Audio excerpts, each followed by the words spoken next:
یہ ایک نئی قیادت اگر آپ کریں اور یہ موومنٹ کی شکل میں آئے گی. اور دیکھیں لیڈرشپ, اگر یہ جو آپ نے بات کی کہ جو فلڈ افیکٹڈ پبلک ہیں, ان میں اگر کوئی جا کے ان سے بات کرے, ان کا جو ان کے ساتھ مسئلے ڈسکس کرے, ان کو راستے دکھائے کہ یہ جو آپ کی فیوچر یا آپ کی ڈیسٹنی ہے, یہ کوئی وڈیرے کے ہاتھ میں نہیں, نہ کوئی بڑے سیاستدان کے ہاتھ میں نہیں, یہ آپ کے اپنے ہاتھ.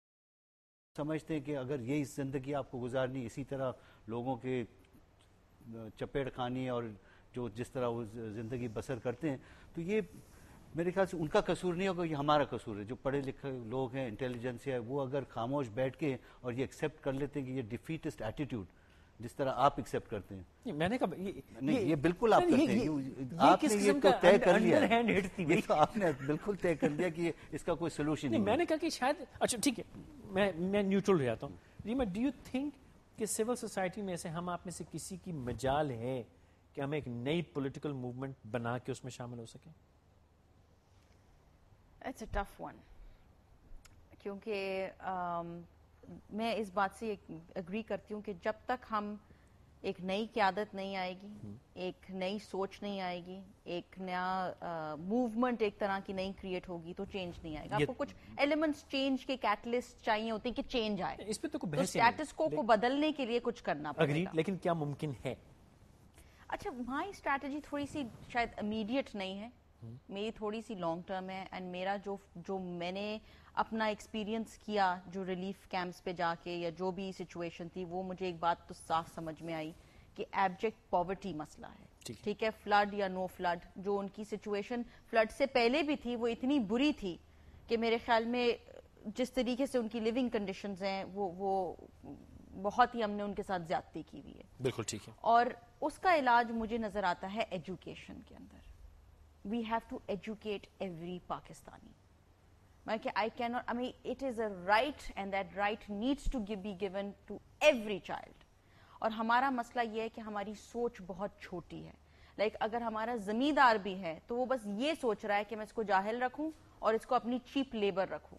آپ کو اگر میں ایک ایگزامپل دوں, ہم باہر جاتے ہیں تو ہم ایک بہت مہنگی سی کافی پیتے ہیں, اس کا نام ہے Starbucks. End of the day it's a very basic coffee. اس کی جو انہوں نے پوری پیکیجنگ, اس کی پوری برانڈنگ, اس کا سب جو کیا ہوا ہے کہ وہ چیز جو شاید آپ کو $1 کی ملتی ہے, آپ اس کی $6 دیتے ہیں اور بہت خوش ہوتے ہیں آپ نے اسٹار بکس پیا ہے. برف خریدتے ہیں, برف خریدتے ہیں بالکل, جو اس کا فریپچینو ہوتا ہے. اب آپ دیکھیں تو پیچھے اس کا فارمر افریقہ میں کہیں بیٹھا ہوا ہے, وہ بینز بھیج رہا ہے کافی کی, وہ اس کے فارمر کو بھی پروموٹ کر رہے ہیں, اس کے بچے کو ایجوکیٹ بھی کر رہے ہیں, اور وہ پورا ایک سکلکل چیز ہے جس کے اندر ہر کوئی بینیفٹ کر رہا ہے. ہمارا زمیندار اپنے مینگوز کو برانڈ کیوں نہیں کر سکتا؟ Why can it not become such a big brand like Starbucks? کر سکتا ہے, ٹھیک ہے, ہم اپنے فروٹس کو کر سکتے ہیں, ہم اپنی دوسری چیزوں کو کر سکتے ہیں, ہم اپنے کراپ کو کر سکتے ہیں, کسی بھی چیز کو ہم, اس کو بات ہے سوچ کی اور ویژن کی. پر یہ کہ نہیں میں اس کو غریب رکھوں اور اس کو چیپ لیبر رکھوں. اور میرے خیال میں زمیندار بھی اینڈ آف دا ڈے کچھ والیومز پہ ہی کھیل رہا ہوتا ہے. وہ کون سے ارب پتی ہو گئے, وہ کون سے ارب پتی ہو گئے. تو بات ساری اس ویژن کی ہے, اس لانگ ٹرم تھنکنگ کی ہے, جو کہ میرے خیال میں ایبسنٹ ہے ان دی انٹائر نیشن. ٹھیک, لانگ ٹرم تھنکنگ آپ نے بات کی, اور لانگ ٹرم تھنکنگ ہی لیک کر رہی ہے, جس کی وجہ سے شاید ہمارے ہاں 1 بلینئر اب آئے ہیں آفیشیل میں. ویسے تو ماشاءاللہ کئی بلینئرز ہیں جن کا ہم ذکر نہیں کر سکتے, کرتے ہیں تو کٹ لگتی ہے, لیکن ایک چلیں, میاں منشا صاحب نے ایک آفیشیل بلینئر تو ہیں. ہم نے ایز این انٹرپرائز بڑا نہیں سوچا, اور اس کی وجہ سے جیسے ریما نے بھی کہا کہ نہ ہم خود بڑے ہوتے ہیں, نہ جو ہمارے ساتھ ایسوسیٹ ہیں ہم ان کو بڑا کرنے دیتے ہیں. یہ تو خیر ایک سائڈ کی ڈسکشن میں آ گئے, لیکن سوال گھوم کے یہی آئے گا کہ کیا ہم اپنے اس عزم عالی شان کے تحت ملک میں گرینڈ سکیل تبدیلی, چھوٹی تبدیلیوں کی بات ہم آج نہیں کر رہے, بڑی تبدیلی لا سکتے ہیں یا نہیں؟ اگر لا سکتے ہیں تو کیسے؟ ہمارے ساتھ رہیے گا, بات کو آگے بڑھائیں.